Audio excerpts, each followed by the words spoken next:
What's up, everyone? Welcome to Pat's Chat. I'm Doug Kyed, joined as always by Michael Hurley. For some reason, it sounded different to me that time. Did it sound differently to you, or did I change some settings I didn't mean to change? Differently how?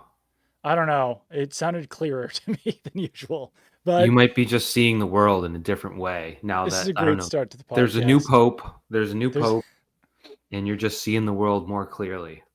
there's a new pope. The Red Sox still don't have a first baseman, and the Patriots have rookie minicamp. I Those are the major have, updates in our life. yeah, Pat's chat back after whatever a week. I've got plenty of Red Sox and Celtics takes for you. I I mean, know. We will unbelievable. get to those eventually. We In a way, promise. though, like, is there a football equivalent? Rafi Devers finally asked today whether he would Yeah. go to first base, and he's like, "No, I'm going to be a huge baby about it. I am wang my way through the day." And it's like, is there a football equivalent of that? The only thing is like you ask right tackles to play left tackle, they usually try. I don't know. So I think there kind of is. And I actually was thinking about this earlier, couldn't come up with an example. And as you were literally speaking, I came up with one. It's a little bit different because right now, Rafael Devers plays no position. He plays designated Well, hitter. according to him, they asked him to learn a new position, and it's like, bro, designated hitter is Yeah, not a position. It's the right. very opposite of a position.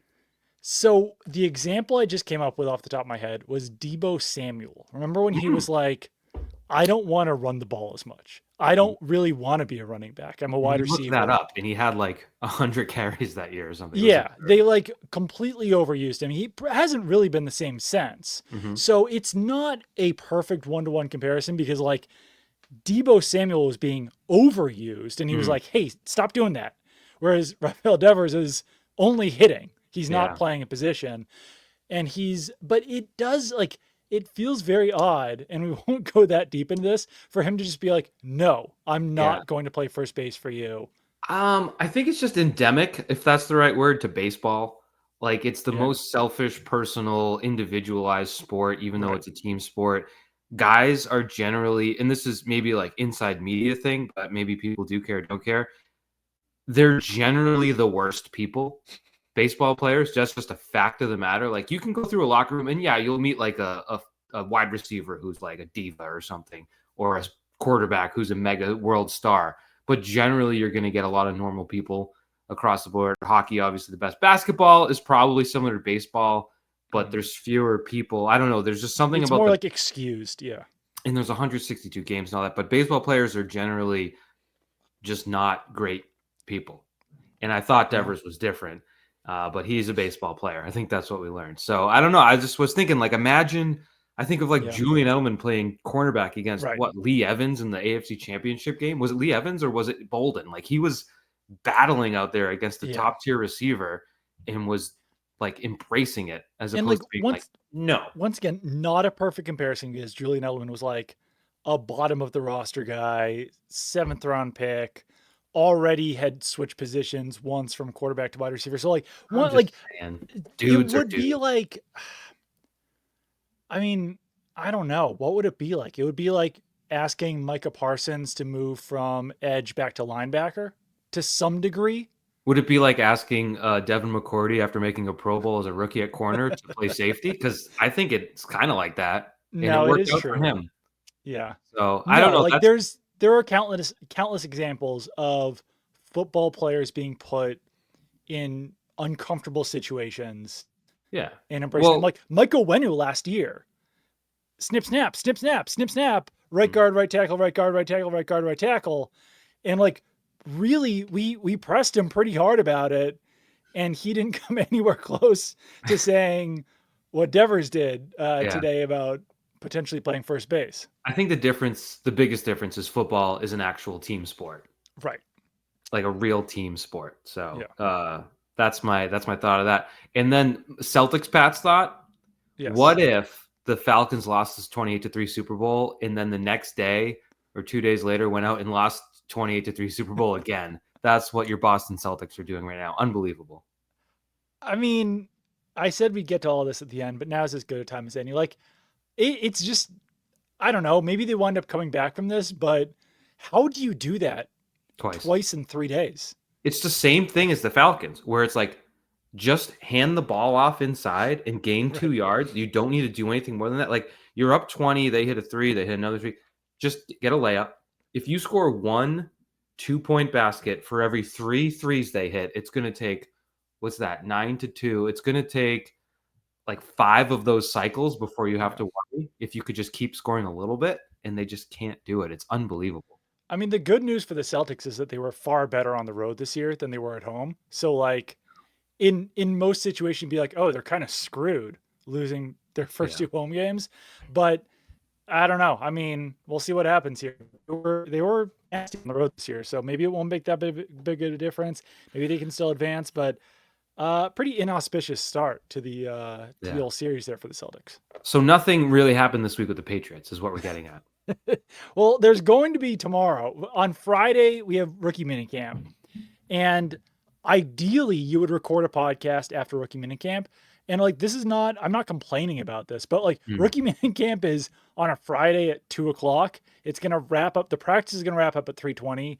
And then we're going to talk to the rookie players. So, like, it's 5 o'clock on a Friday by the time that we were basically going to be able to do a podcast. And that's really not a great time to be releasing a podcast. So we'll talk about rookie minicamp probably early next week. But yeah, I think it'll be interesting to see the rookies tomorrow, but you can't take too much away from it. Are you going to be able to measure Will Campbell's arms? That's a good question. Maybe when he talks to us, because he'll be in the media workroom. Maybe we can get out the tape measure. I'm Get one of interested those in that. like clothes measurers, not the actual tape measure, but like the like The cloth one. Yeah, like that the tailors non the use. non-taut one. Yeah. You ever get a suit tailored? I used to when I worked at Nesson because like a we got a crazy amount of money each year for free suits. So I have like an entire closet worth of suits that do and don't fit me to varying Mm. degrees because they were all tailored specifically to what I weighed at that moment. Yeah, you definitely want all your suits tailored when you're like 27 because you'll be Yeah, that size forever. right. Yeah. And my wife's like, when are we gonna get? What are you gonna do about all these suits? I'm like, I don't know. They might fit me at some point. You never You know. might end up working in finance and need suits. Right. Yeah. But yeah, no, there's not a whole lot going on in Patriots land right now. So I know we had said that we would probably continue to do podcasts twice a week. Might be more on like the week to week scale, but we will have OTAs soon. And so I've been doing this job since 2013. Last year was the first year I ever got to watch rookie minicamp. So this is the second year I will ever get to watch rookie minicamp. So I can barely even tell you guys what I'm about to watch. Mm. Like it's, I guess last year we had Joe Milton and I don't even know if there was another quarterback throwing. There must have been a tryout guy or something last year, Drake maybe. May Maybe he didn't signed a throw. UDFA. What was that? Drake May didn't. Oh yeah, Drake May. Yeah, Drake May was there. Yeah, Yeah, him. I'm an idiot. Him. Um, this year it's going to be Ben Woldridge and maybe a tryout guy throwing to people. I don't know. That's tough. It's probably not going to see a whole lot, but it'll be fun to watch. Is there like a Nick Casario type who throws on the visor and chucks footballs at practice, like comes down from the front office? Biggest news of the week, actually, AJ Highsmith, Alonzo Highsmith's son, just got hired reportedly as the director of pro personnel. And he was a quarterback in Miami before moving to safety. So maybe he'll do it. But you He'll be got AJ Highsmith. It's like, welcome to the job. Sorry, you also have to be our fourth quarterback. he'll be slinging pigskins this weekend. Yeah. Nice. Um, That's a but good I thought point. I actually like I know that's very boring news on the surface. It's kind of interesting though also because Alonzo Highsmith was hired by Eliot Wolf. Pat Stewart was the director of pro personnel. He leaves. You would expect the new director of pro personnel to be a Mike Vrabel or Ryan Cowden guy. It's an Eliot Wolf guy. It's Mm. Alonzo Highsmith's son. So to me, that means that Wolf's sticking around. Like if he's got the power to make that hire and have that much influence over the hire, certainly seems like Eliot Wolf is not going anywhere anytime soon. Yeah, fair point. That's an interesting. I mean, I don't know. It still seems as though, despite that and titles and whatever they may be, the power structure has been made clear this offseason that it's Mike Vrabel and everyone else. Right. Yeah. But it does still seem like with the title, like Wolf had at least, like I said, the hiring power to bring on AJ Highsmith. If it was, it does seem like to some degree, Vrabel's trusting Eliot Wolf to head up the personnel department and make decisions and hire guys. And I'm sure that, I don't know, I'm sure that Vrabel probably talked to AJ Highsmith at some point, but 100% a Wolf guy. So, yeah, Who I don't isn't know. though? Notable, Who isn't? interesting. Who's not a Who wolf isn't guy? a Wolf guy? 100%, 100% wolf guy at this point. I think we all are. We're all wolfmen. My daughter is terrified of wolves. Olivia, that's her number one fear is wolves. I And like, that's would. a pretty good fear because like you're never going to come across a wolf. Well, it's a great fear because they'll eat you alive. But Yeah, I would say the likelihood of encountering them pretty low. right. Although Maybe a we, coyote. You might run into a coyote. That's as close as you'll that get. I was just going to say, we had a coyote in our backyard. Not And scary if you really see them. They're all emaciated usually, and and she I was could like, "Well, take a that coyote. reminds me of a wolf." I was like, "But it's not a wolf. It's a coyote." We've been a little bit like, do we send her out in the backyard by herself? And I've been mostly trying to go out there with her, but Yeah, I also don't think the coyote would do anything unless it has rabies or something. yeah. Maybe just give her like a little strap a knife on her thigh, and she could learn Yeah. to fend I for know herself out there. we're like 2 weeks late on this one, but I did want to talk about it. Everyone's been having the like 100 people or a gorilla Mm. debate. They're all tweeting 100 people.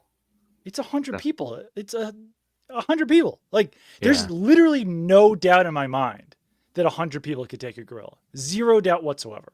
If they weren't like Rafi Devers and they were team players and they were like, all right, we all got to jump on this guy at once and kick his head in. Yeah, you can't go one. Like, even if you went like If it was one one after after one after another, one, after no, another, after another, I no, still think the gorilla gets tired no, by the end. no, the gorilla's winning that easy. You have to overcome him with Well, sheer no, I mean weight. 100. Like, it's 100 people. They can take a gorilla. Like, you Yeah, take out its legs, and then yeah, you got to. Unfortunately, the gorilla did nothing wrong, but you got to like kick its head in with yes, 20 people on its back. right, yeah. They're scary Yeah, though. you're using feet in this situation. You're not using that many fists. Hmm. Yeah. Are the men? Are they shod? Are the men shod? Are they wearing shoes? Oh, Because I think barefoot. even if not, you're still beating it. Yeah. Are they clothed? Oh, I'm just trying to get I trying to get a think so. picture. I don't want to. I don't. You just want to picture 100 naked men taking on a I want gorilla. to know: are they wearing any shorts? I don't know. It's an Yeah. advantage, I would think. If you're in the gorilla's territory and you're pantless, the gorilla Right. advantage gorilla. I also saw something recently. Like, would you rather take on a gorilla, a tiger, a hippo, or a bear? Bear, And what was that? bear. Grizzly? There's the only chance you have in that scenario. All those animals will kill you. So I have two thoughts. Hippo, it's gonna be tough to get away from him because he runs 30 miles per hour. But if you can climb a tree, you can last 20 minutes. But still, if there's no tree to climb, I'm going tiger because listen, my cat, my house cat, he's big. He's like 18 pounds. I don't want to brag. Hmm. He attacks my wife often. Hmm. Doesn't like my wife. Well, he likes her, but like likes to attack her. Hmm. Never attacks me. I know how to handle a cat. I know how to make a cat chill, like me, hang out for 20 minutes without it attacking me. I don't think the tiger would naturally attack me. I think I could get the tiger to like me and hang out for 20 minutes without dying. I let you finish that one because that was the dumbest thing you've ever said on the Pat's Chat podcast. I So just give it a pet underneath the chin. no, They like that. it likes They eating. don't like being pet on the back, so don't pet the tiger on the back. This is out of control Just foolishness. handle him like Rambe and we'd be cool. I don't 20 think minutes. it works like that. I have not run the I'd numbers. hang out with him but for an hour. I don't like this one. I don't like your chances. Do I have a laser pointer? That's a game changer. Maybe one of those sticks with the ball and a string. Yeah. Although no, that's dangerous because then it gets it used to attacking something close to you. and then Yeah. it comes after you. Maybe like a The fishing laser rod. pointer, you can just keep shining it away from you and you're good for 20 minutes. All right. I still think it's really dumb, but I appreciate your confidence. Um, A I bear would would take. kill you immediately. You ever seen a bear climb a tree? Oh my god, scariest thing in the world. Black bear, I'd hang out with for 20 minutes. Yeah, they're not as scary as the brown bear, right? Yeah. Is that Brown how? bear. Is a Yeah, grizzly grizzly bear a bears. brown bear? All right, let's get into our Okay, topic at Pat's chat. hand. Pat's Yeah. chat. We want to talk about roster locks. I thought this would be an interesting conversation now that we've got like most of a 90-man roster. I will say, kind of weird that they haven't announced the undrafted free agents with the rookie minicamp tomorrow, but apparently they'll just do that tomorrow. Quite honestly, would have been nice if they had just done it at 4 p.m. today, got it out of the way, so we weren't scrambling once they all take the field tomorrow. I don't know what's going to happen. But so Michael somehow is on this podcast without a mouse or a keyboard. So he's just raw dogging this podcast completely. It's So, crazy. in order to do this exercise, I'm going to bring up the Wikipedia roster for the Patriots. Mm. This is quite small on my end. Oh, just made it bigger. All right. So, Have you verified this? Wikipedia rosters are like a complete game changer. They are the best. Mm. They don't have the undrafted free agents because they're not official. That's how What you are, know yeah, are it's those the legit. guys? Those there's like rookies that are italics, right? Like Efton Chisholm. Yep. Oh, is he on there? He's Oh, on there, there it is. but Okay. I Well, I certainly lied. not all of them. You just made it Um. smaller. If you want to make it a little bigger, Okay.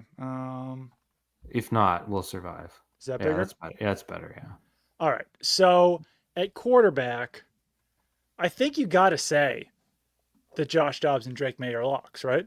you gotta need two Ben of them. Wooldridge, not so much. Nope.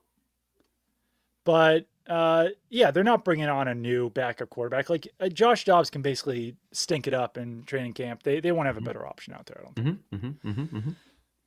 Running back, Trevion Henderson is definitely a lock. Sure. How confident are you that Ramondre Stevenson and Antonio Gibson are locks? I'd have to look. I would normally be on over the cap right now, checking Stevenson's penalties if he were to be traded or cut. But I would say very confident. Okay. Again, given the tenor of the moves this offseason of getting rid of basically everyone from the previous regime, I wouldn't see the current iteration of the Patriots wedded to Ramondre Stevenson, despite Right. him being their number one back for a couple of years. But they also, like, Gibson was really good last year. I could see Gibson getting more playing time, Mm-hmm. but I can't see them going with just two backs. So I do think they probably need the three of those guys. Yeah, I agree. I don't think there's really a better option out there right now. Ramondre Stevenson, if he was cut post June 1, would still take away $2 million in salary cap space. So Not even by bad. cutting him, that would subtract salary cap space. I would Yep. the real money factor is really probably what matters more in those situations. You're probably allowed to do whatever you want cap wise. But Right. when it comes to just throwing money away, you probably need some approval from the bosses at that point. Yeah, I think that's fair to say. And just talking about running backs who are still out there, if they did want to add to this position one way or the other, Nick Chubb is still available, coming off an injury. Not a whole lot else out there, though. Amir Abdullah played under Josh McDaniels with the Raiders. Trey Sermon. Cam Akers is still available. Deontay Foreman. Not a lot of great. Jeff Wilson. Not the greatest crop out there, but I am kind of curious to see what happens with Nick Chubb eventually, where he Yeah. lands, if he lands Yeah. anywhere. I don't know. I think they're all right. I don't think they'll go hunting at that position. I do like that Yeah. on Wikipedia they have running backs followed by running backs followed by cool bracket, cool bracket, cool bracket, running backs, and three more cool brackets. So very cool. Yeah, I think someone was in here recently updating the old Wikipedia roster. But wide receiver, this Diggs is a lock. Kyle Williams is a lock. Diggs is a lock with the potential for pup, would you say? Right, I think that's fair to say. Um, I know that Mike Reese threw in Damari Douglas and Matt Collins as locks. Mm-hmm. I think I want to call them like pseudo locks. Is that cheating? Again, I just want to apply the same thought process because you and I think everyone are a little affected by how we came to know Demario Douglas 2 years ago, where it was like the second we saw him in training camp, he was already on the team. Right. He was treated like a starter as a rookie, a 6th-round rookie out of Liberty. Yes. So we have not known anything other than that. We have never debated his spot. I could see Josh McDaniels looking at him and be like, okay, great player, we're going to use him. But I could just as easily see the process being like, well, he's one of the guys we have, and they're going to compete at camp. That's the thing, is that like I loved Mario Douglas. I think he's a great player. I think that he's like, in my mind, he might be their second best wide receiver, right? He's ideal for McDaniels too. Just we've seen him used short, speedy, quick Yeah. slot receivers that can run various routes from 3 to 12 yards and kill defenses. I think that the two things that are giving me pause, and like I am putting Demario Douglas on my roster, but the only things that would give me pause about saying like he is a roster lock are, I spoke to someone at the combine who had an interesting take that Demario Douglas would be like an awesome outside wide receiver if he was, say, like 3 or 4 inches taller. Like his game is that of an outside wide receiver, but because of his size, he has to be used inside. It's Um, similar to I would have made the major leagues as a shortstop if I right, were 4 inches taller. Like there's exactly. no doubt in my mind. But I think that's like based on like Demario Douglas's speed, his ability to like take a top off the defense. He That's not wasn't stuff that though you last usually see year. in the slot. There were misconnections between him and Drake May somewhat Right. commonly. Yeah. And again, we don't know, was the quarterback wrong? Usually I tend to think the receiver's wrong just because the quarterback's Yeah. understanding of everything. But Alex there Van Pelt were, usually blamed Demario Douglas, I would say. yeah, and I don't remember how much that came up, maybe like a half Right. dozen times, Yeah. but it was clear there were times where they just weren't on the same page. I don't know if, again, McDaniels having his experience is able to smooth that over on both sides, but I'm just Right. saying it's something to factor in if they go through preseason and it's still an issue. I could see them being, like I said, the same thing with Stevenson, less wedded to him just because he's not their guy. The only, and then the only other second thing that would give me pause about him being, let's call it like the starting slot receiver, is that the Patriots demand a lot out of their receivers, or at least Josh McDaniels does, as blockers. And I do wonder, like, does he look at this roster and say, like, maybe we could use a bigger slot receiver to be used as a blocker, whether that's a Jalen Polk, a Kendrick Bourne, a Stephon Diggs, someone who's a little bit bigger than Demario Douglas, who's 5'8", 180. But I would say, even if he's not your starting slot receiver, you still want to be like another option on your team, right? As even if you use him like they used Marcus Jones a few years ago, like he's got a use on this roster. Yeah, and he's obviously accomplished more. He hasn't accomplished a Yes, ton, but he's accomplished more than your 2 picks last year. right, 100%. So And then Matt Collins, I think he's on the like for special teams as a veteran guy. red It's zone just it's a targets. little odd to say like, well, Matt Collins is 100% a roster lock, but based on what they gave him, like it does certainly feel like he's on the team. And correct me if I'm wrong, he was a day one of free agency target, right? I believe so. Yeah, yeah, It would be strange, not unprecedented, I guess, yeah. but probably strange for a team to sign someone on day one of free agency and then cut them. Yeah, no, absolutely. And I think he's making a decent amount of money. So yeah, expect him to be on the roster. I'm not putting anyone else in that conversation though. Javon Baker, Kendrick Bourne, Efton Chisholm, John Booty. Giles, other than John Giles, of course. But then Jalen Polk. And, like you would think that a second round pick from last year would be a roster lock, but it Yeah. doesn't feel that way. So you got 3 Bs there. How many of the Bs make it? Baker, Bourne, Booty. 1. This Probably, yeah, yeah. because if you're assuming Diggs, Douglas, Hollins, Wyatt Polk, Williams. Williams, then only one of the Bs. Yeah. I'm Only not one of the assuming legitimate Polk, Bs. but Polk would have a leg No, up. I'm not assuming. So two could make it. If Polk's not on the roster, then two Mm. of the Bs could make it. It's going to be super interesting. Like I can't recall a situation where you're looking at a second round pick from a, like they have missed Yeah. on a ton of those guys going back to the the Belichick regime, I don't recall ever throughout April and May being like, we'll see how they compete Right. in the spring and summer to make the team. Like this is a little bit out of the ordinary. And then Efton Chisholm, obviously not a lock, but like he was incredible at Eastern Washington last year. He certainly like is the Wes Welker, Danny Amendola athletic type and size. And we saw Kendrick Bourne and Cooper Kupp come out of Eastern Washington and have quite good NFL careers. So certainly not discounting Efton Chisholm. Just like at running back, I'm not really discounting Lan Larison either. Some smart people seem to think that Lan Larison is very good at football. I just want to see it first. Never saw Game of Thrones. Lan Larison sounds like someone from Game of Thrones.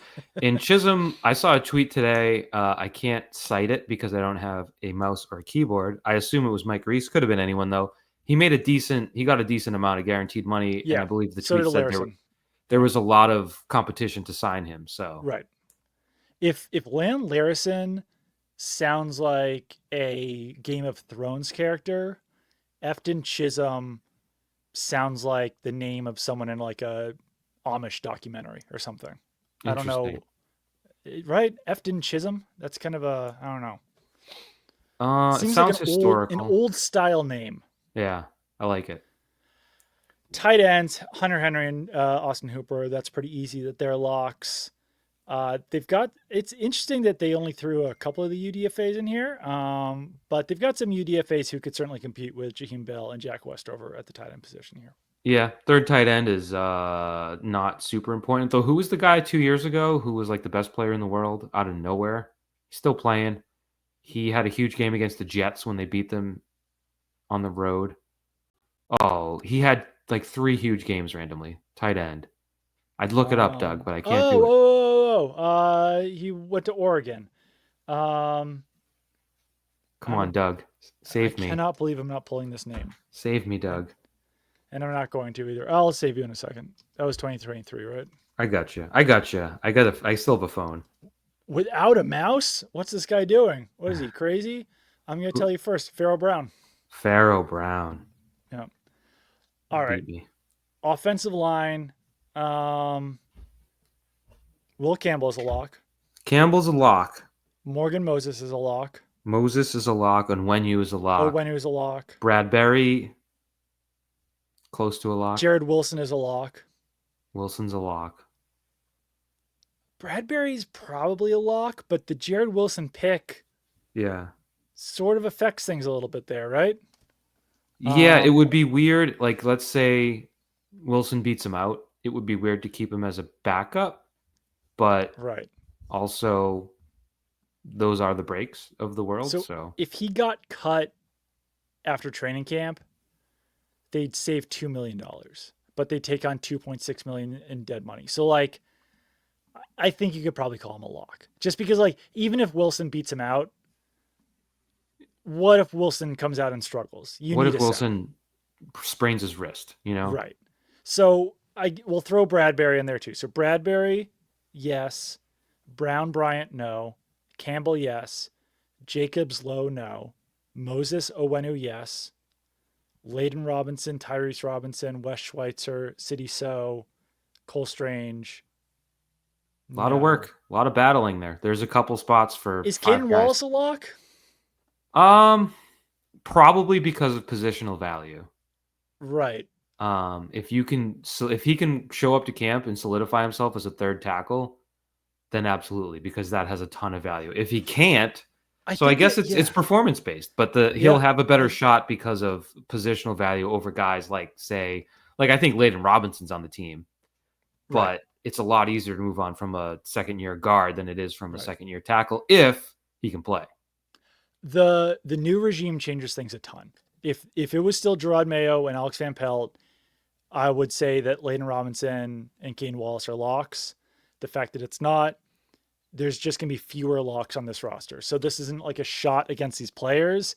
It just makes it more difficult. I just want to throw in as a reminder, I need you to remind me at the 55-minute mark. I had a dream last week that Gerard Mayo was in, and we need to talk about it because it was alarming. Okay, fair enough. Okay. I will try to remember that. Defensive line, Christian Barmore's a lock, Joshua Farmer's a lock. Eric Johnson, Truman Jones, Jeremiah Farms, Jaquelin Roy, no. Braden Swinson, despite being a fourth round pick, I would say is still a lock.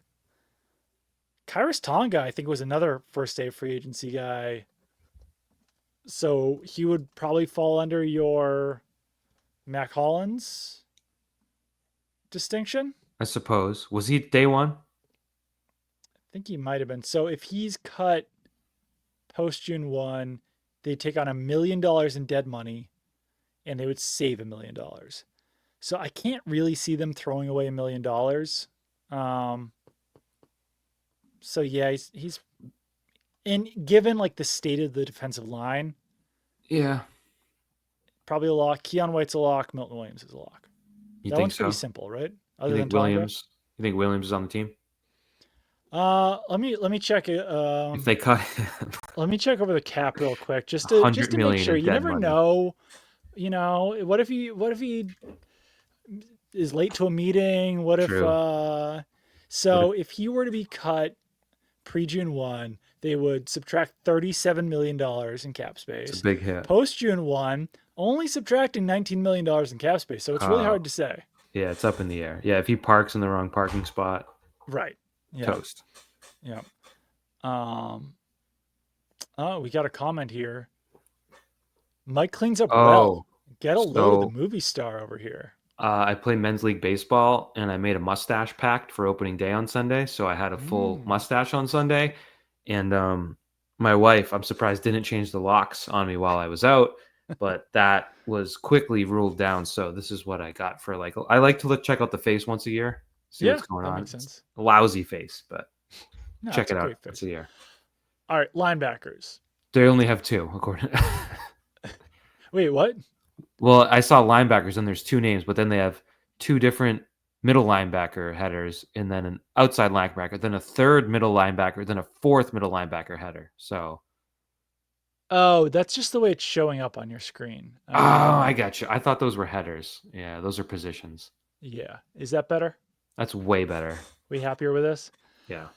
Okay. Kayla Von Chasen. Let's check the contract on this one. This is it would be better if I pulled up the contracts on the screen, but so if they yeah, no, Kayla Von Chasen's on the team. Okay. It'd be $2.4 million in dead money if they were to cut him. So Kayla Von Chasen, lock. Christian Ellis, lock. Jack Gibbons. Should we pull up the contract? I would say not a lock. I'm just going to say Jack Gibbons, not a lock. $300,000 in guaranteed money. So I think that's fair to say. Probably I think not a he's lock. on the team, but lock might be strong. How do you feel about Anthony Jennings? Is Anthony Jennings a lock? It's interesting. It is. A player who's made some strides, but on a bad team, it's hard to like. Would you say he was a bright spot last year?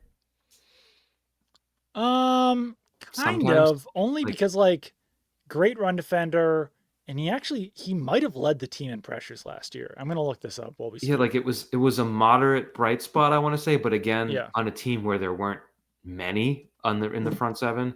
Right. Um, Given the contract they gave him last year, I think he probably is a lock, Lock, huh? but I don't really know what his role is this season. Yeah. You know? Yeah. Um, I could see him being a player they find a use for. So lock, I wouldn't say, but likely on the team.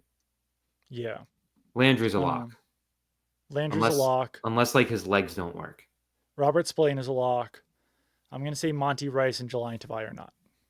I would agree. But Tavai's contract, if we're looking at contracts, that's one it's really tough to get out of. But I don't see how he fits on the team. But this is also a roster where are you really cutting Anthony Jennings or Jelani Tavai? Probably not, just because they're actual NFL players, right? That's a good point. You're still, I don't want to say talent. Well, you're a little talent deficient. So if you have guys that are NFL players, you're not in a position to just cut them. You're less talent deficient than last year, but you are Yeah. still slightly talent deficient. Yeah. At defensive back, That's a lot of people. it is. So Carlton Davis is a lock. Davis is a lock. This is actually also the toughest one. So Carlton Davis is a lock. Christian Gonzalez is a lock. Sure. I would say Brendan Duggar, Schooler is a lock. Duggar and Pepper is likely locks because those are your two safeties. Yes, unless they really like Marcus Epps, Fair enough. who was paid a decent sum of money this year, I think. Um, And no, not that decent. Five hundred did we thousand already? dollar guarantee. Epps is like Epps and Woodson. Well, Woodson's a Well, lock. Woodson we discussed as probably a lock just because they used what a fourth on him. Fourth round pick. So Woodson's a lock. So Stone Cold locks: Carlton Davis, Christian Gonzalez, Brendan Schooler, Craig Woodson. Only thing on Woodson is I would maybe hold off on the lock just in case because he was a Really? reach. Mm, They obviously like him for reasons yeah. X, Y, and Z, but when they get out there, if it doesn't blossom the way that they anticipated, I don't think they'll like a fourth is kind of it's close, but you're not all fourth. What's the percentage of fourth round picks that make rosters? Like probably in the 60% range, right? 60 to 67, 60 to 70, I would say. I think Higher. that since the head coach and the front office are so intertwined, Yeah. I don't think they're going to want to so blatantly miss on a fourth round pick that they're going to cut him. Yeah. Yeah. I would say they like let's say it just doesn't work out. I don't think they'll Right. be stuck like, oh crap, we used a fourth round pick. Yeah, I think that's fair. Duggar and Peppers in like 99% of situations would be locks. But like since they're guys who were on this team last year and no one in the front like I guess the front office has some ties to Duggar and Peppers, but like Bill Belichick's the one who drafted Kyle Duggar. Bill Belichick's the guy who signed Jabril Peppers. I guess I they extended him last year, so that I was a do Wolf. I just I want don't to know. pop in and say how Yeah. smart I am. I quickly Googled it. And now the source of this, don't question it, but I found it. Fourth round picks, approximately 60 to 70% make rosters. So Oh, wow. could not have been more accurate if I tried. Wow. It's impressive. Thank you. Um, are you giving? I guess you can give Duggar a lock. Is Peppers a lock? I think so. If they were going to cut as an organization Jabril Peppers, they would have done it last year, That's probably obviously. true. Or they would have done it already this offseason. Yeah. Yeah. It's There's just a lot. There's a lot of baggage there, obviously. But he was. Yeah. I mean, he was cleared. So yeah. yeah. Yeah, there you go. Special teams. Bryce Baringer is a lock. I don't know if I'm ready to say any of the other guys are. You don't know if the long snappers, if you draft a long snapper and he gets cut, honestly, the whole front office should go out and run sprints in front of the fans. Like that night that they do like season ticket holder or Foxborough resident practice, they should be like, hey, we're the front office. We drafted a long snapper. He wasn't good enough to make the NFL. We're going to run sprints until we puke. Sorry about that. But like, what if he stinks? I know you could say that about any of these guys Yeah. on the No, roster, yeah. Yeah. If but he stinks, like, how about yeah, this? How about this? There will be a long snapper locked into the roster, whether it's yes. Julian Ashby or someone that replaces him. I also think that like Borgalis is almost certainly going to be the kicker, Yeah. but there's also that like, what if he stinks? Yeah. Um, because we've seen rookie kickers stink. Yeah. Yeah. Sometimes racist ones too. Yes. So we didn't count the locks, but I still think this was a pretty useful exercise. Should we count them right now? 1, 2, We can ask AI. AI, how many locks did we name? 3, 4, 5. Five. And then you did six Uh, receivers, so that's 11. no, we didn't say 6 were locks. Oh, you're right. Well, six spots are locks, but yeah, you're right. People is probably five. So 6, 7, 8, 9, 10, 11, 13, wait, 12, 12 comes after 11. 13, 14, 15, 16, 16. 17, 18, 19, 20, 21, 22. We're up to 22, Okay. 23, 24, 25, 26, 27, And then how many defensive backs? 28, 29, 30, 31, 32. 32, 33, 33. Eh, 34, 33, 33. We're not locking Woodson in. 34. So like 34-ish, So 20 jobs up for grabs. pretty much. And like Marcus Jones, is Marcus Jones a lock to you? Yeah, probably. They just, I mean, again, He's a punt return. Yeah, even as a punt returner, he's a punt returner and he is, an NFL player. 35. I'm pretty sure. Marte Mapu, you would think would be, but I mean, he barely, like, he was not playing last year Yeah. over Del Pettis and Jalen Hawkins. Yeah, I would not lock him into anything. I still don't know No. much about Marte Mapu. We're 2 years into it. We heard a lot about him. We read a lot about him. I read many stories written by people such as yourself. Just haven't seen it on Sundays. He's very, very, very smart, wise beyond his years, knows the defense as a whole, but he's a guy that's like, I he's Isaiah Simmons esque in that, like, you're like, oh, he's 6'3, 220 pounds. He could do anything. Yeah. But like he could do anything turns into, shit, he can't do anything. like we don't want him to specifically do anything because Yeah. he's not specialized enough in one thing to be like, go be a linebacker, Yeah. go be a safety, go be a slot cornerback. So then like you have better guys in each one of those roles. So unless you have this guy who can just like rotate around the field, which isn't really a spot in the NFL right now, Yeah. those guys just sometimes get left without actual roles or positions. It's tough. I don't know. Yeah. Right? And he was drafted at a time when they were big on the box safeties. Uh, it was not just Duggar. It was, Right. what's his name? Peppers. Adrian. He was basically like a de facto captain. Why can't I? Yes. He played like a They million. He didn't get hurt until week 18. Adrian Phillips. Phillips, good player. But like that was a guy who probably wasn't big enough to play in that role, but did it. That's a good Rafi Devers comp. It's like, go play linebacker. Right. And that guy did it. Mapu was probably drafted in that thought process. Yeah. Because he's a little bigger, but never got to really blossom or play. And now you're 2 regimes later. I don't know where he fits. Is a free safety who can play in like either in, let's call it like a cover one, like sneakily one of the hardest roles to fill on a roster, like hardest guys to find. Hmm. It feels like every safety is like, yeah, he's a great box safety. Great box safety. Yeah. But like it's so rare to find the Devin McCourty who, and like legitimately, since God, in like the last 20 to 25 years of the Patriots, they've had like one of those guys, maybe two, right? Yeah. Because like they cut Lawyer Malloy because Lawyer Malloy and Rodney Harrison were both strong safeties. Yeah. And then what, they have Eugene Wilson playing free safety. I mean, you're going back 20 years. I don't quite have my starting lineup, but Wilson obviously.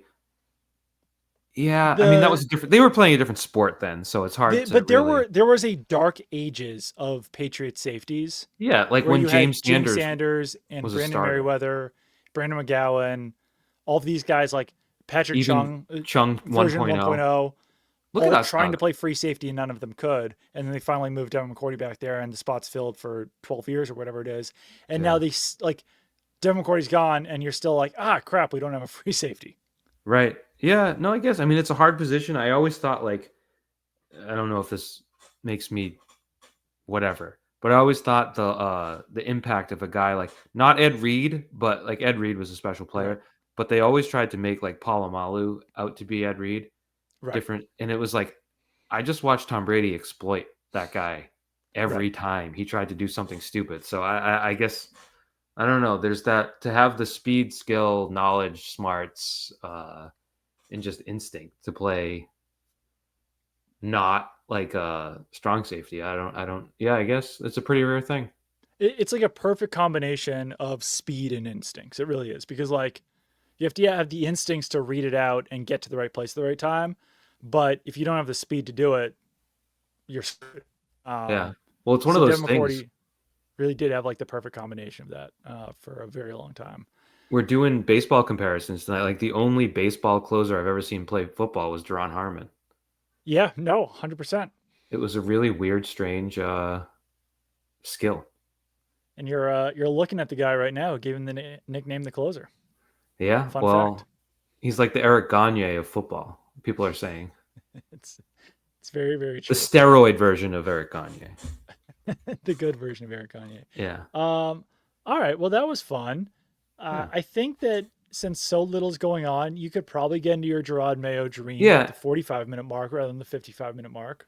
Well, I mean, it was quick, but I was at like a Disney World or something, like some sort of amusement park. Like I just went off to go to the bathroom at the urinal, and this guy comes up to me, and he's like plastered, like eyes going different ways, teeth This is looking a dream, all. by the way. This A is a dream. dream. Yep. Um, and it's Gerard Mayo, just drunk. And he was like, "What's up, man?" And I was like, "Hey."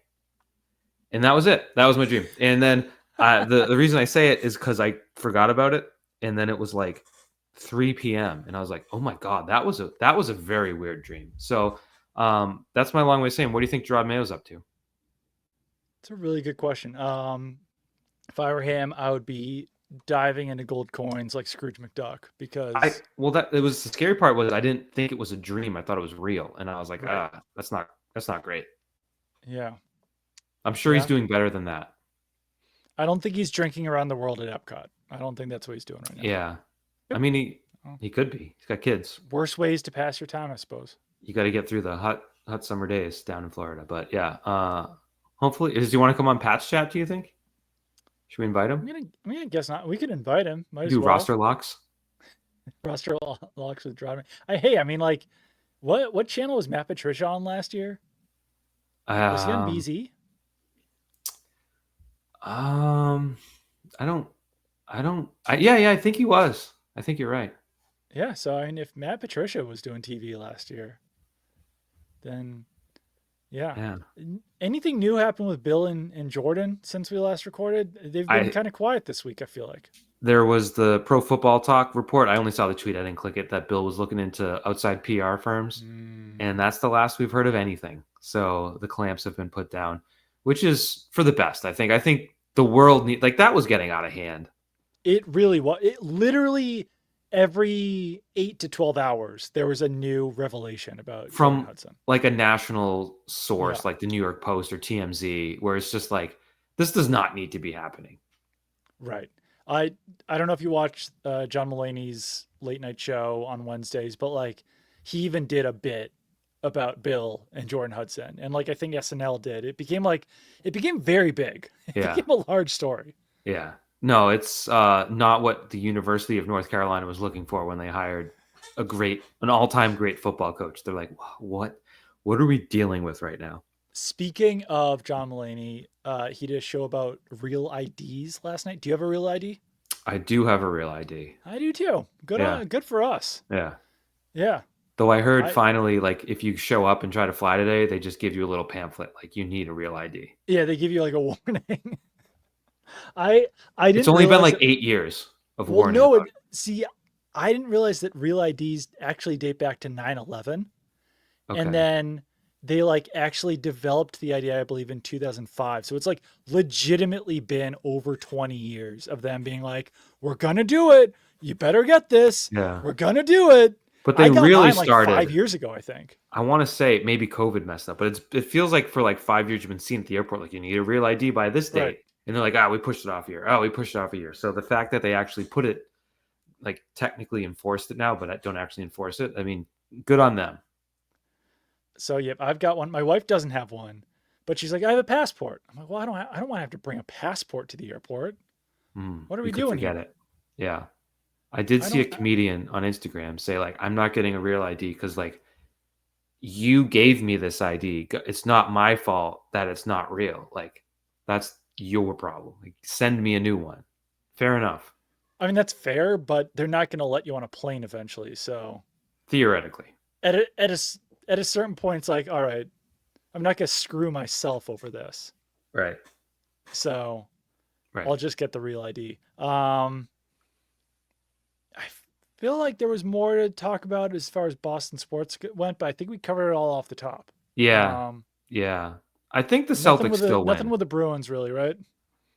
Oh God, no. They need a coach. I don't know. But I think the Celtics carried that dead zone banner for the city last Yeah, year, where everyone else was kind of going the wrong way. A lot of pressure because if they bow out in the second round against the to Knicks, the that's Knicks. that's going to be tough. But I do think it's going to be interesting. By the time some people listen to this, they should have listened by now. But like Saturday at 3:30 at Madison Square Garden could be one way or the other. It's going to be explosive. So You saying I it mean, could I be a, could a I could death knell for the Celtics season? yeah, and like I lost all faith and trust after game two. Like game one, I was like, whatever, it Right. happens. But when you do it again in game two, you kind of look at it differently. But I could still see them going in there and winning by like 30 in game three and just reestablishing and resetting. Yeah, I could certainly see that. And listen, I want Well, the Celtics to win, but if they lost, at least you'd finally have a Celtics Knicks rivalry, right? You'd look forward to those games next year. I guess. Yeah, no, it would be because there'd actually the both sides have to win for there to be a rivalry. Right. And I know the Knicks beat the Celtics when they were on their last legs 12 years ago. But I want to say this because there is a little like there was a tactician coaching moment last night that I found jarring that made me think of football where the Celtics got the ball with 24 seconds left, Yeah. down one, and Tatum just goes coast to coast and dunks in like 3 seconds. And the Knicks were like, "Oh no, you scored!" And then they get the ball and score, and it was kind of like it's similar to football, I guess, where you Yeah. get the ball late and you kind of they let you score. Right. It's different because you're taking the lead and all that and stuff, as opposed to needing two possessions, whatever it may be. But um, then the Knicks take the lead on free throws, right?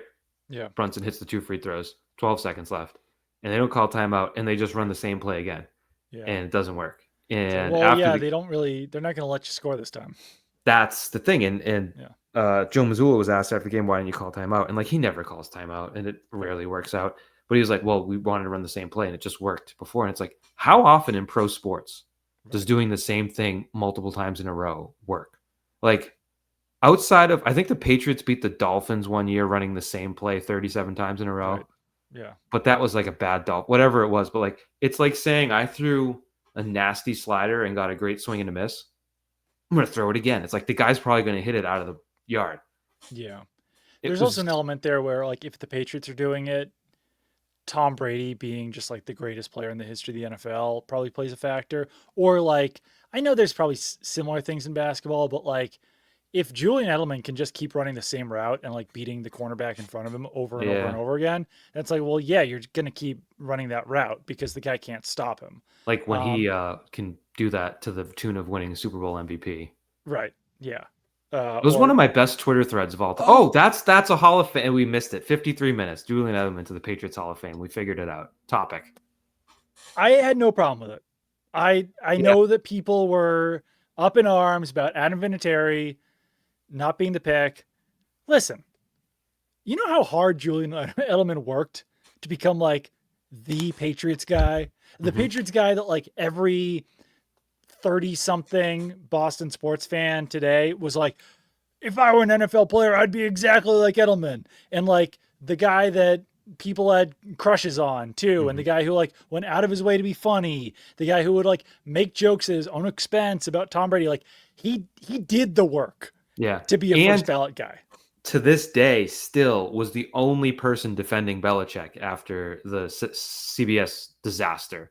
I don't know if you Right. caught. That too. It's like he's Yeah. still locked in. Like Foxborough Yeah. forever means something to him. He Yeah. never played anywhere else. And like, I think the case, if you just do Vinatieri, poor Mankins, who's like the most football player of all time, Right. um, didn't win a Super Bowl, Right. so he's going to really struggle to Yeah. jump past some of these guys. But the case for Edelman and Vinatieri is like, do they win their Super Bowls without them? Right. No. Like Right. they don't win without Vinatieri. Yeah. They don't win without Edelman. Right. But I think Edelman did more, obviously, playing the whole game and not just being Yeah. a kicker. He didn't have a snowball kick, so there's a factor involved there. And then again, this is not Vinatieri's fault, but he played somewhere else for a long time after. And it's like and it was a rival. It's the biggest factor of all. Like And and people remember him as a Colt just as much as they do as a Patriot. and I put that, knowing what I know and having sort of gained a little info on it, which I don't know is behind the scenes or not. I don't remember. That's more on Belichick. That like his departure was Right. 95% on Belichick. I don't think Vinatieri was. He never had insane asks. The Right. the Patriots just weren't willing to go there. They franchised him twice, if I'm not Yeah. mistaken.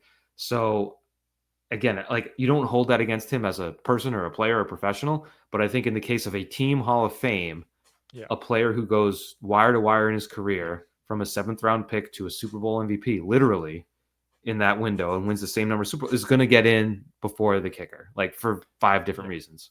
And like Vinatieri probably will make the Pro Football Hall of Fame. Julian Edelman probably won't. But like you said, it's a team Hall of Fame. Vinatieri will get in eventually. Edelman gets in first because like yeah, Vinatieri probably made a little bit more of an impact in winning those Super Bowls than Edelman did to I his, don't but think like he so. still made a significant impact. Like Did you see the that numbers I tweeted, Doug? that catch against the Falcons, he like the catch against the Seahawks, winning Super Bowl MVP, like those things all add up pretty Doug, high.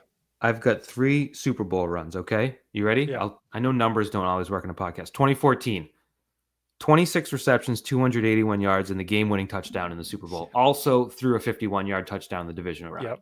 So that was that year. 2016, 21 receptions, 341 yards, touchdown in the aforementioned fingertip catch in the Super Bowl, which was absurd. And then Yep. 2018, you had 26 receptions, 388 yards, and a Super Bowl MVP. Like he wasn't part of the team. He was in a big way Yeah. the driving force. That in 2016 Gronk wasn't there. He was a bigger factor than Gronk in the playoffs for the Patriots in that second dynasty run. Yeah, I mean that just 2016 Gronkowski wasn't there and Edelman Right. was, and Yep. he was enormous. Like it, and it's not even to downplay Vinatieri. Like the snowball No. kick was one Yeah. of the greatest moments in sports history, but a football player has a better chance of making it over Vinatieri. And then to your what you said, we'll get in eventually. Are we running low on like the logjam that has existed? Because if you think about it, Edelman retired in 2021, right? Mhm. There's not a ton of all-time great Patriots that are retired since then. Dante Hightower, Devin McCourty, All right, Matthew so Slater. all right, well, okay, shut up, me. But there might be a window, there might be a couple year gap where guys like Vinatieri will get in, and maybe Mankins can sneak in before those Super Bowl champions come It's back very up. possible. James White, another guy. Yeah, Team Hall of Fame. I think so. I He's think so. maybe a hot take. I'm ready to fire it off. James White's the best third down back in Patriots history, or at Better than least in the Falk. Belichick era. Better than Falk, better than Vereen, better than Woodhead, Dion Lewis. The best in a vacuum, like on one play, would be Dion Lewis for what he did in Dallas. That's the That is true. greatest play. But like Kevin Falk, obviously for like the old timers, in Yeah. which we were a part of because we watched him, like was that gold standard for a third down back. James White eclipsed that somewhere around Super Bowl 51 to me. Where like for him to be able to, what do you have, 14 catches in that game or something absolutely insane? Yeah, he was the co-MVP of Super Bowl 51. If anyone Right. other than Tom Brady was a quarterback, he would have had it. Yeah. For sure. We did leave out, by the way, the number one qualifier why Edelman deserved to be in. I'm going to try to get it on. You see, it's backwards, but it's his birth date. What year was Oh Julian yeah, Edelman born? it's very true. He is a class of 2004 high school guy. May of 86. May What of are you? What 86. month are you? June. He's May, you're June, I'm July. So we're like the same person exactly. That it was an interesting aspect of covering him because I'm just like, this guy's like exactly my age. Yeah. So we could just like, obviously I wasn't Julian Edelman, but like you can relate to someone like that. He just like reminded me of friends of mine, you know? Yeah. I guess this is inside media, but I guess as we get older, it gets weirder. Yeah. You know? Oh yeah. Like when you enter in your 20 something and Tom Right. Brady's at the podium, you're like, this is the big leagues. You know, you're on your P's and Q's. And then when you're older and say in your mid 30s and you're waiting like an hour for like 24-year-old Mac Jones to come out, you're kind of like, what is this? You know, it's very different. It's a very different equation. There's a very, very small window where the guys are your age. in this Mm-hmm. business, Mm-hmm. obviously. And some people who get into it late never have that window. But Mm-hmm. like it was essentially when I started working the beat where like it was like the majority of the roster was my age, or like Mm-hmm. I was the mean age of the roster. Mm-hmm. But there's also something about football players that just feel older because like They're they have big. kids earlier and like they're huge and all these things. So it's like it never fully feels like, oh, these guys are my age. Edelman was one guy where it was like, no, this guy's my age. Yeah. We're of the same ilk. I don't know. Yeah. Yeah. One of the weirder ones, I used to cover the Bruins often, and like you talk to Chara, and Chara's, as big league as it gets. And then you turn your shoulders and you walk over, and Tyler Sagan, who's like literally a high schooler, Right. is there. And you're talking to him, and you're like, this is very weird. I don't usually talk to high school children. But here we are. So, yeah, I'm trying to think. That 86, like that Edelman might be the only one in that range, Edelman, really. Slater was 85. Okay. Gerard Mayo was 86. Yes. February of Um, 86. I don't know why I know that. so, but But yeah, like like Hightower is younger. Hightower was 90. McCourty's younger, McCourty's 89 or something. 88 88. or Yeah. 87. Might be So 87. one 86er in the Patriots Hall of Gronk is Fame. 89. Yep. Amendola was 85. hmm So yeah, this is your 86. This is class of '04 Yeah, celebration. him and Mayo. Yep.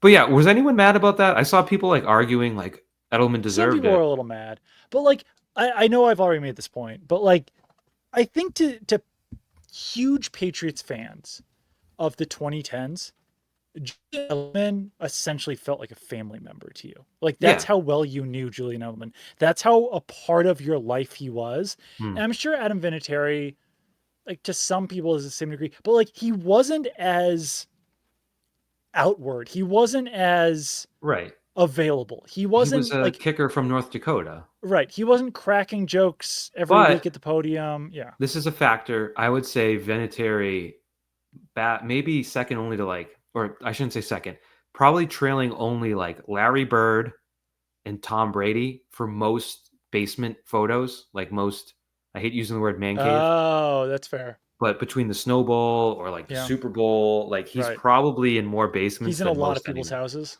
Yeah, Yeah. so literally in their house. So it's not like more than Edelman, right? Like he probably has the fingertip catch is probably well Yeah. sold at those stores. But Vinatieri overall probably more Well, I would basements. also say, and we're gonna get out of here soon. I would say that probably most people buy those types of items for, let's say, like the first of a title.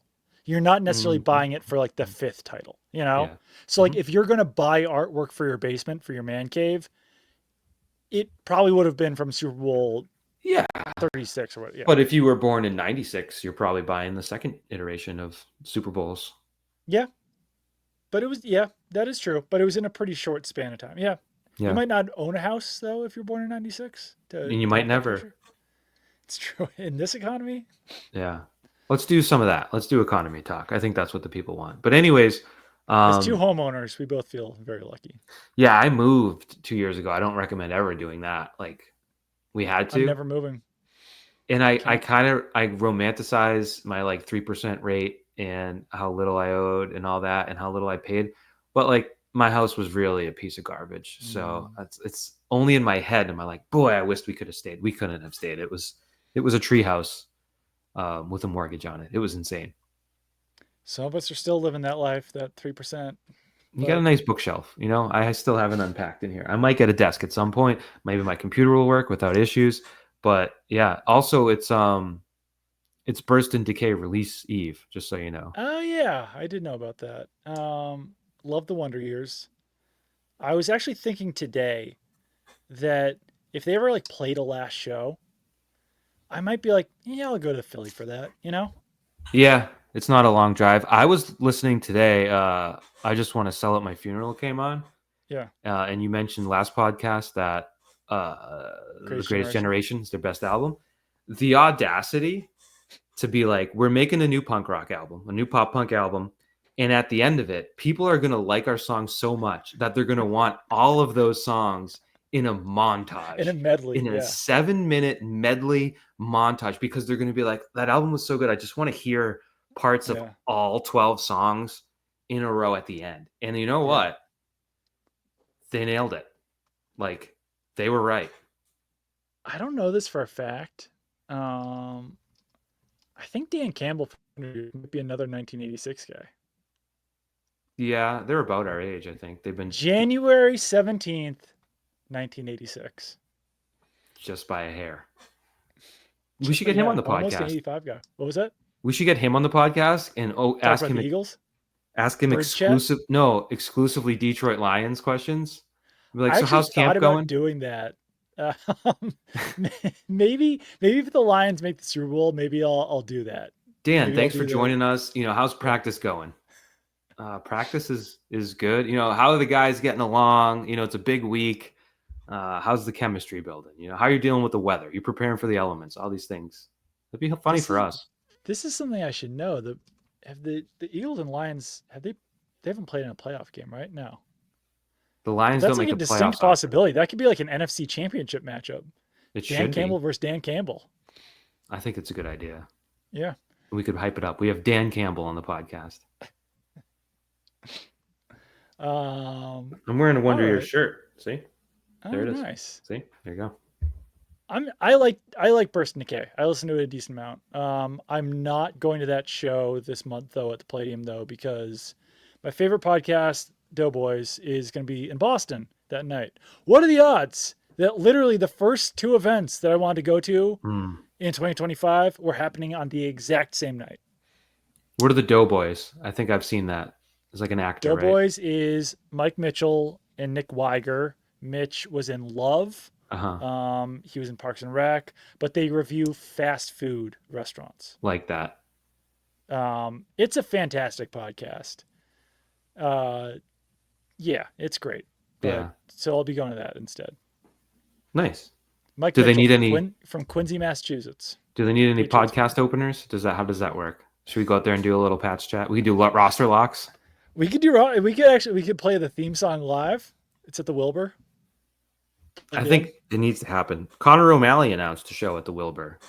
I don't know if Wow. you're familiar with Connor O'Malley, but I'm tempted to go because it would be the weirdest night of all time, but too scared to buy tickets. At some point, we'll have to do a Pat's Chat live, and we'll play the intro song live. We'll practice. Since I wrote it. We got to do a little heavier version, I think. It's not very punchy for a live performance. We got to really get in there. Gaslight anthemy. Yeah. We got to get in there with a little chug, if you don't mind. I think I'll need a second guitarist off stage, like how Green Day had a fourth guy. You can't come on stage with us, peasant. Because there's a lead and there's a rhythm part, and I'm playing both of them, but I can't play both of them live. Maybe get a double neck. You'll figure it out. Yeah. Go like Ed Sheeran with his echo delay pedals. Oh yeah, I could do that. All right. Well, this is our longest podcast ever, and we had nothing to talk about, so good on us. I gotta put my daughter to bed. We will talk to you guys again next week about rookie minicamp and whatever the hell else is going on. But talk to you guys later. Goodbye.